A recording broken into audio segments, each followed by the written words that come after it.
Hello everyone. तो कैसे हैं आप लोग? आशा करता हूँ ठीक ही होंगे।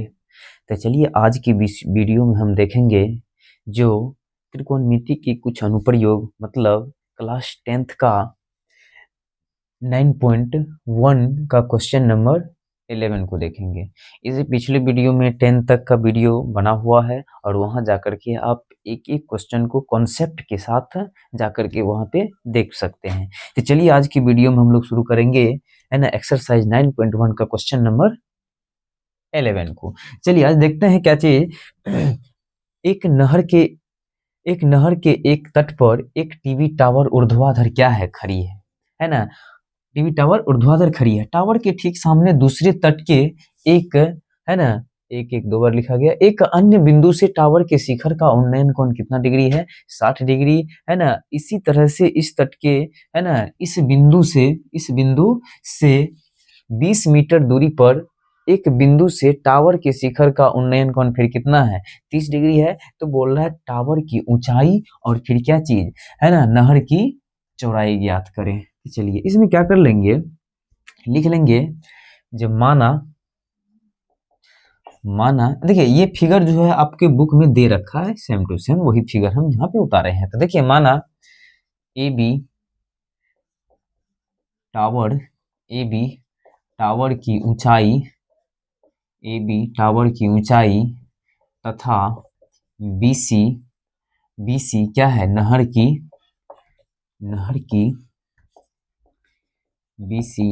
की चौड़ाई है। चलिए लिख दिए। चलिए और देखेंगे अब क्या दे रखा है। चलिए अब ले लेते हैं क्या चीज, त्रिभुज ए बी सी से। क्या चीज? त्रिभुज ए बी सी में। चलिए ए बी सी में यदि देखें तो बताइए ये लंब हो गया, ये आधार हो गया। बस में एक लंब और आधार में बताएंगे। चलिए इसको क्या मान लेना है? एच। चलिए इसको क्या मान लेते हैं? एच। बस में एक नहीं तो लिख लीजिए माना, है ना, लिख सकते हैं माना क्या चीज? माना ए बी बराबर एच। चलिए इसकी ऊंचाई को क्या मान लिए हम? एच मान लिए। चलिए अब लिखेंगे क्या चीज? त्रिभुज ए बी सी में। तो त्रिभुज ए बी सी में यदि देखें तो चलिए लंब और आधार में किसका संबंध? तो बताएंगे टेन का संबंध और फिर कोट का भी संबंध होता है। दोनों में से आप कोई भी लगा सकते हैं, चाहे 10 लगाइए नहीं तो कोट लगाइए। तो चलिए हम 10 लगा लेते हैं। चलिए 10, तो 10 बराबर बोलिए क्या हो जाएगा, है ना, कितना डिग्री लेंगे? 60 डिग्री लेंगे। कितना डिग्री लेंगे? तो बोलेंगे 60 डिग्री है तो 60 ही डिग्री तो लेंगे। चलिए क्या हो जाएगा? ए बी बटे में बी सी आ जाएगा। 10 60 डिग्री का वैल्यू क्या होता है? √3। ए बी कितना है? एच। और बी सी फिर कितना है पता नहीं है, तो चलिए बी सी लिख दिए। और इस तरह से यदि बोलें तो बी सी बराबर क्या चीज बराबर? बी सी बराबर बोलेंगे क्या आ जाएगा? एच बाय में √3। मतलब इधर गुना है तो इधर आ गया तो भाग में आ गया। चलिए इसको मान लिए समीकरण 1 मान लिए। चलिए अब ले लेंगे क्या चीज? त्रिभुज ए बी डी में। क्या चीज में? त्रिभुज ए बी डी में। क्या चीज में? त्रिभुज ए बी डी में। तो ए बी डी में यदि देखें है ना, तो इसका कोण कितना हो जाएगा? 30 30 डिग्री। तो ये भी लंब हो गया, ये पूरा क्या हो गया? आधार हो गया, है ना। तो चलिए देखिए तो क्या हो जाएगा? 10 कितना डिग्री? 30 डिग्री। यदि 30 डिग्री बोले तो क्या चाहिए? ए बी बटे में क्या आ जाएगा? बी डी आ जाएगा। ए बी बटे में बी डी। 10 30 डिग्री का वैल्यू क्या हो जाएगा बताएंगे? 1/√3। चलिए ए बी को क्या माने हैं? एच। तो चलिए लिख दिया एच। बी डी देखिए बी डी यदि बोले तो डी सी है प्लस में बी सी लिख सकते हैं कि नहीं लिख सकते हैं? बोलिए डी सी प्लस में बी सी। किसको लिखे? तो बी डी, है ना। यहाँ से यहाँ बी डी है तो बताइए डी सी प्लस में क्या चाहिए? B C. तो फिर तो बी डी ही आएगा। चलिए अब क्या कर देंगे? क्रॉस मल्टीप्लाई कर देते हैं। मतलब ये आ जाएगा √3h, है ना। ये आ जाएगा क्या चाहिए? √3h आ जाएगा। अच्छा चलिए एक काम करते हैं, चलिए एक बार लिख लेते हैं पहले। 1 बाय क्या चाहिए? √3 बराबर h बाय डी सी। यदि डी सी बोले तो आपको दे रखा है 20 मीटर। चलिए 20 लिख दिए बराबर क्या आ जाएगा, है ना, BC प्लस प्लस में क्या चाहिए? प्लस BC है तो बताएंगे BC का वैल्यू क्या है? BC पता है? नहीं है पता। तो चलिए फिर यहाँ से भी BC निकल जाएगा तो बताएंगे 20 प्लस में BC बराबर √3h आ जाएगा। ठीक है, अब बताएंगे यहाँ पर BC बराबर क्या आ जाएगा, √3h माइनस 20। तो इसको मान लेंगे समीकरण 2 मान लिए। कोई दिक्कत? तो मतलब क्या, BC का देखेंगे 2 का वैल्यू आ गया, ये भी BC ये भी BC। तो बताएंगे क्या कर सकते हैं, मतलब क्या चीज, समीकरण 1 बराबर क्या चीज, समीकरण 2 से। मतलब ये भी BC है ये भी BC है, तो जब ये BC BC बराबर है तो क्या इसका वैल्यू को बराबर कर सकते हैं, नहीं कर सकते हैं? हाँ कर सकते हैं।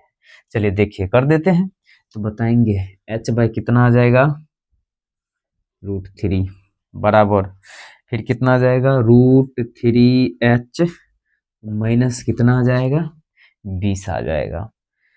चलिए अब एक काम करेंगे, बोलिए क्या, यहाँ पर नहीं कुछ तो क्या है, एक है। अच्छा देखिए एक काम कर सकते हैं, जो जाति वाले को एक तरफ ले आते हैं, किसको एक तरफ ले आते हैं, जाति वाले को। बताएंगे h बाय √3 है, इसको इधर ले आएंगे तो माइनस √3h बराबर में -20 बन जाएगा।